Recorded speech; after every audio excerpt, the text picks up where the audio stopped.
Maybe you've been in the land investing game for a while now. Maybe you've done a few deals. Maybe you're like I was, where you've seen the results and you know the business model is legit, but it's still kind of hard, and maybe the results aren't coming as quickly as you hoped. The problem is we're failing to see the alternative angles of a deal. And what do I mean by that? Well, every property has something called the highest and best use. This is the use that would make the most sense and would make the property most valuable if it's used in this way. For example, you probably wouldn't buy a multi-million-dollar commercial lot on a high-traffic thoroughfare and then use it for camping on the weekends, right?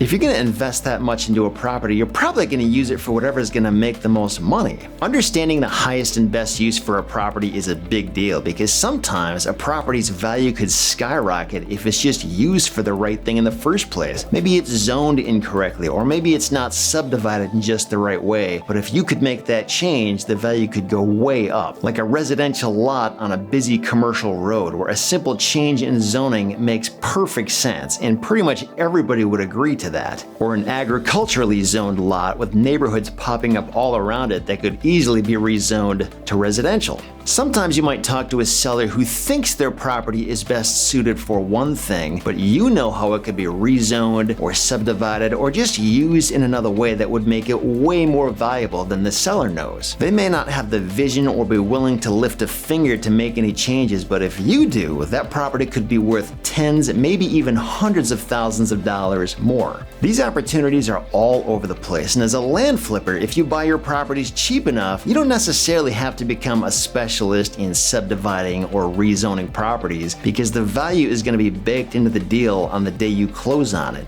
But if you can become a specialist and just recognize these kinds of opportunities of when you can significantly increase property values just by understanding its highest and best use that the seller might not understand, you can carve out a niche for yourself that no other land investors are going after. Identifying and pursuing alternative uses for a property is a big opportunity that most other land flippers are just going to completely ignore. And as big of a deal as this can be, it's just one of many different ways that you can level up your land investing game. Do you want to learn a few more tricks you can have up your sleeve? Go ahead and subscribe to this channel, like this video, and if you got a few more minutes, I'll tell you about another one right here.